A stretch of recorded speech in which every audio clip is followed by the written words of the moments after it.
എത്ര ആയല്ലടാ ഇതുപോലെ ഒന്ന് കുളിച്ചിട്ട്. കൊറോണ വന്നതിന് ശേഷം നാം ഇങ്ങനെ കുളിച്ചിട്ടേ ഇല്ല. അത് തന്നെ, ഇന്ന് നമുക്ക് എല്ലാവർക്കും അടിച്ചു പൊളിക്കണം. ഇവിടുന്ന് എവിടുന്ന് ഒരു സ്മെല്ല് വരുന്നത് പോലെ നിങ്ങൾക്കുണ്ടോ? ആടെ ഉണ്ടടാ, അതേത് പക്ഷി എങ്ങാനും ചത്തിട്ടുണ്ടാവും, അതിന്റെ ആയിരിക്കും. നിങ്ങൾ ആരെങ്കിലും എന്റെ കൂടെ മത്സരത്തിനുണ്ടോ? ആരെ ഫസ്റ്റ് എത്തുന്നത് നോക്കാം നീന്തിട്ട്. ശുംഭൻ, എന്തായാലും നിങ്ങൾക്ക് എന്റെ അത്ര നീന്താൻ അറിയത്തില്ല. ആടെ വാടാ, എല്ലാരും നിൽക്ക്. ഞാൻ റെഡി 1 2 3 സ്റ്റാർട്ട് പറയും. അപ്പോഴത്തേക്കും എല്ലാരും നീന്തിക്കൊള്ളണം. Ready? 1 2 3 start. വാടാ വാടാ, പറ്റെങ്കിലും കടത്തടാ, വാടാ. എടാ നിക്കടാ, എന്തൊരു സാധനം. അതിനാണ് സ്മെല്ല് വരുന്നത്. അത് ഡെഡ് ബോഡി ആടാ. വേഗം കരയിലേക്ക് കയറിക്കോ. സാറേ, ഇത് സെന്റോസ ഗ്രാമത്തിനാ വിളിക്കുന്നത്. സെന്റോസ പാലത്തിനടിയിൽ ഒരു ഡെഡ് ബോഡി കണ്ടെത്തിയിട്ടുണ്ട്. ഡെഡ് ബോഡിയോ? നിങ്ങൾ നിക്ക് ഇപ്പൊ വരുന്നു. എടാ കോൺസ്റ്റബിൾ, വേഗം വണ്ടി എടുക്ക്.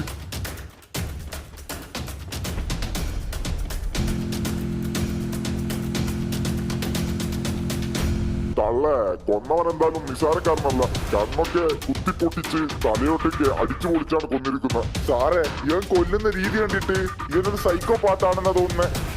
എന്ത് ക്രൂരമായ ഇതൊക്കെ ചെയ്തിരിക്കുന്നേ.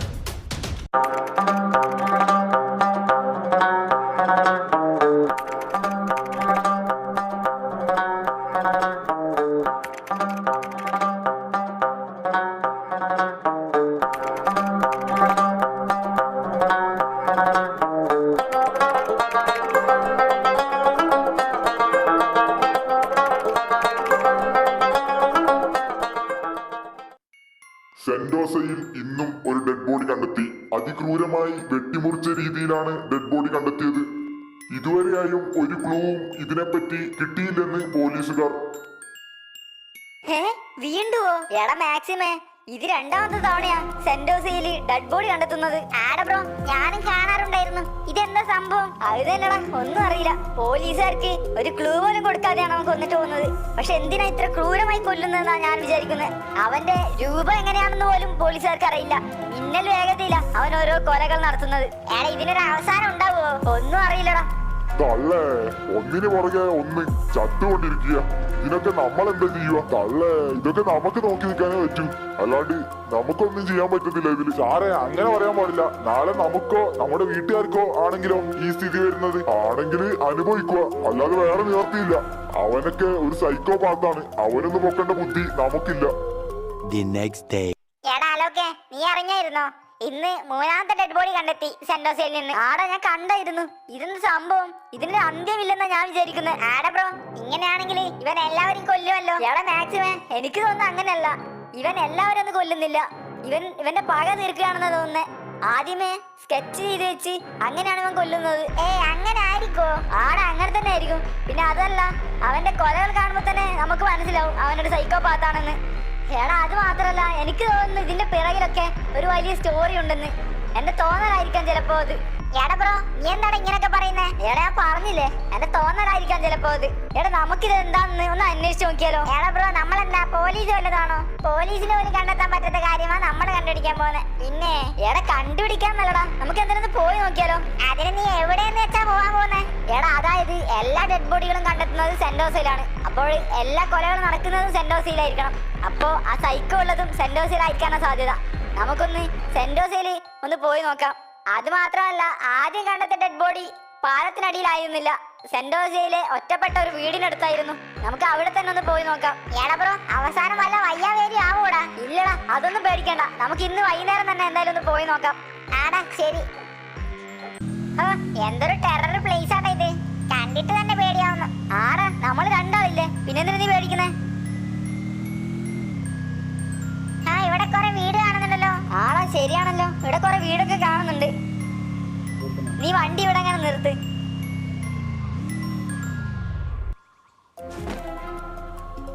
എടാ, ഇവിടെ വീട് മാത്രമേ ഉള്ളൂ, പുറത്തൊന്നും ഒരു കുഞ്ഞിനെ പോലും കാണുന്നില്ലല്ലോ. ആടാ ബ്രോ, അത് ശരിയാ, ഇവിടെ ആരും കാണുന്നില്ല. ഇനി വീട്ടിനകത്തുണ്ടാവോ? ആടാ, പറയാൻ പറ്റത്തില്ല. ചിലപ്പോ വീടിനകത്തുണ്ടാവും, നമുക്ക് നോക്കാം. ചേടാ, ഇങ്ങോട്ടും ഇല്ലല്ലോ. ഇങ്ങോട്ടും ഒരു കുഞ്ഞിനെ പോലും കാണുന്നില്ല. നീ പറഞ്ഞത് ശരിയാടാ മാക്സിമേ, എന്തോ ഒരു ടെറർ പ്ലേസ് പോലെ ഉണ്ട് കണ്ടിട്ട്. ഒരു പട്ടിക്കുഞ്ഞ് പോലും ഇല്ലല്ലേ. എന്തൊരു ഗ്രാമമായത്. ഇവിടുന്നൊക്കെ എന്തേലും പറ്റിയാല് ചാവലെ നിവർത്തിയുള്ളൂ. ഒരു കുഞ്ഞു പോലും ഉണ്ടാവില്ല രക്ഷിക്കാൻ. ചേച്ചി ചേട്ടാ ഇവിടെ ആരെങ്കിലും ഉണ്ടോ? ഇവിടെ ആരെങ്കിലും ഉണ്ടോ? ഹലോ ഇവിടെ ആരെങ്കിലും ഉണ്ടോ? എടാ മാക്സിമേ ഇവിടുന്ന് ആരും ഇല്ലെന്നാ തോന്നുന്നേ. മാക്സിമം വാളെ നമുക്ക് ഇവിടുന്ന് വേഗം വിടാം. എനിക്കും ചെറിയ രീതിയിൽ പേടി വന്നു തുടങ്ങി. നീ വേഗം വണ്ടി എടുക്ക്, നമുക്ക് ഇവിടുന്ന് വിടാം. ആടാ ബ്രോ ഞാൻ വേഗം വണ്ടി എടുക്കാം. മക്കളെ നിങ്ങളൊക്കെ ആരാ? എടാ ദാണ്ടെ ഒരാള്, നീ വണ്ടി നീ. മക്കളെ ഇതൊരു അപകടം പിടിച്ച സ്ഥലമാണ്. നിങ്ങൾ എന്തിനാ ഇങ്ങോട്ട് വന്നത്? അത് ചേട്ടാ ഇത് ഒരുപാട് കൊലകൾ നടക്കുന്ന സ്ഥലമല്ലേ, അതുകൊണ്ട് എന്തെങ്കിലും ക്ലൂ കിട്ടുമെന്ന് വിചാരിച്ചു. ചേട്ടാ ഈ കുറെ കൊലകൾ ചെയ്ത ആ സൈക്കോ ഇല്ലേ, ആ സൈക്കോനെ ചേട്ടാ ഇതുവരെ നേരിട്ട് കണ്ടിട്ടുണ്ടോ? മക്കളെ നിങ്ങൾ ആരാണ് ഈ അപകടം പിടിച്ച സ്ഥലത്തേക്ക് പറഞ്ഞു വിട്ടത്? ചേട്ടാ ആരും പറഞ്ഞു വിട്ടതല്ല, നമ്മൾ തന്നെ വന്നതാ. ആ വാ, നിങ്ങൾ പുറത്ത് നിൽക്കണ്ട, അകത്തേക്ക് കടക്ക്. വാ എന്റെ കൂടെ പോര്. ആ ചേട്ടാ വാടാ മാക്സിമേ. മക്കളെ നിങ്ങൾ എന്ത് അന്വേഷിച്ചു വന്നതാണ്? ചേട്ടാ അത് പിന്നെ ഈ സൈക്കോ എന്തിനാ ഇത്ര ആളിങ്ങനെ കൊല്ലുന്നത്? അത് മാത്രല്ല ആ സൈക്കോ എന്തിനാ ഈ സ്ഥലത്ത് തന്നെ എല്ലാവരും കൊന്നിടുന്നത്? ഇവിടെയാണെങ്കിൽ നമ്മൾ വരുമ്പോ ഒറ്റ മനുഷ്യരില്ല, ചേട്ടനെ മാത്രമേ കണ്ടുള്ളൂ.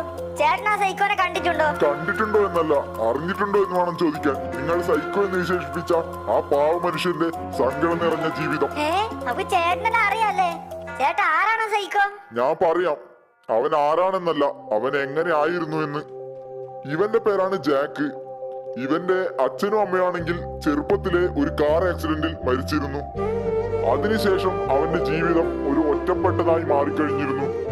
അവൻ കറുത്തതായതുകൊണ്ട് അവന് ഒരു തെരുവ് നായയുടെ വില പോലും ആരും കൽപ്പിച്ചിരുന്നില്ല. ഇവൻ കുറച്ചു ക്ലാസ് വരെ പഠിച്ചത് ഇവൻ സ്വന്തമായി പണിക്കുപോയി ഉണ്ടാക്കിയ പൈസ കൊണ്ടായിരുന്നു. അങ്ങനെ അവൻ പഠിച്ചുകൊണ്ടിരിക്കവേ അവന്റെ ക്ലാസ്സിലുള്ളവർ മാനസികമായി തളർത്താൻ തുടങ്ങി. ഒടുവിൽ അവൻ അതൊന്നും സഹിക്കാൻ കഴിയാതെ അവന്റെ പഠിത്തം നിർത്തി. അങ്ങനെ അവൻ ജീവിക്കാനായി വീണ്ടും ഒരു വർക്ക്ഷോപ്പിൽ ജോലിക്ക് കയറി. പക്ഷെ അവൻ കറുത്തതാണെന്നും അവനെ ആരും കൂടെ കൂട്ടില്ലെന്നും അവനാരുമില്ലെന്നും ഉള്ള ചിന്ത അവനെ മാനസികമായി തളർത്തിക്കൊണ്ടിരിക്കുന്നുണ്ടായിരുന്നു. അങ്ങനെ ഇരിക്കുമ്പോഴാണ് അവൻ ഒരു പെൺകുട്ടിയെ കണ്ടുമുട്ടുന്നത്. അങ്ങനെ ഏതാനും ദിവസങ്ങൾക്കുള്ളിൽ തന്നെ അവർ നല്ല രീതിയിൽ പരിചയപ്പെടുകയും അടുക്കുകയും ചെയ്തു. അവളുടെ പേരാണെങ്കിൽ ജാക്സി എന്നായിരുന്നു. പേരുകൊണ്ട് മാത്രമല്ല ജീവിതം കൊണ്ടും അനുഭവങ്ങൾ കൊണ്ടും അവർ ഒരുപോലെയായിരുന്നു. ജാക്കിനെ പോലെ തന്നെ അവൾക്കും അവളുടെ അച്ഛനും അമ്മയും ചെറുപ്പത്തിൽ തന്നെ നഷ്ടപ്പെട്ടിരുന്നു. അങ്ങനെ അവർ രണ്ടുപേരും കൂടി ഒരു തീരുമാനമെടുത്തു. നമ്മൾക്ക് രണ്ടുപേർക്കും ആരുമില്ല എന്നുള്ള ചിന്ത ഇനി വേണ്ട, നമുക്ക് രണ്ടുപേർക്കും വിവാഹം കഴിക്കാം എന്നുള്ള തീരുമാനം. അങ്ങനെ കുറച്ചു നാളുകൾക്ക് ശേഷം അവർ വിവാഹിതരായി നല്ല രീതിയിൽ ജീവിതം മുന്നോട്ട് പോവുകയായിരുന്നു. അങ്ങനെ വീട്ടു സാധനങ്ങൾ കഴിഞ്ഞതിനാൽ ജാക്ക് കടയിൽ പോയി സാധനങ്ങൾ വാങ്ങിക്കൊണ്ടുവരുന്നതിനായി പുറപ്പെട്ടു. അങ്ങനെ ജാക്ക് കടയിൽ പോയി സാധനങ്ങളൊക്കെ വാങ്ങിക്കൊണ്ടിരുന്ന വഴിയാണ് അത് കണ്ടത്. തന്റെ വീട്ടിനകത്തേക്ക് ഏതോ മൂന്നാളുകൾ പ്രവേശിച്ചിരിക്കുന്നു. ജാക്ക് അത് കണ്ട ഉടനെ കയ്യിലുണ്ടായിരുന്ന പച്ചക്കറിയൊക്കെ വലിച്ചെറിഞ്ഞ് വീടിനടുത്തേക്ക് ഓടി. അപ്പോഴത്തേക്കും അവർ വണ്ടിയിൽ കയറി പുറപ്പെട്ടിരുന്നു. എന്നിട്ട് ജാക്ക് വീട്ടിനകത്തേക്ക് നേരെ ഓടിക്കയറുമ്പോൾ കണ്ടത് തന്റെ ഭാര്യയെ മൃഗീയമായി പീഡിപ്പിച്ച് കൊന്നിട്ട നിലയിലായിരുന്നു. അത് ജാക്കിന് സഹിക്കാൻ കഴിയുന്നതിൽ അപ്പുറമായിരുന്നു.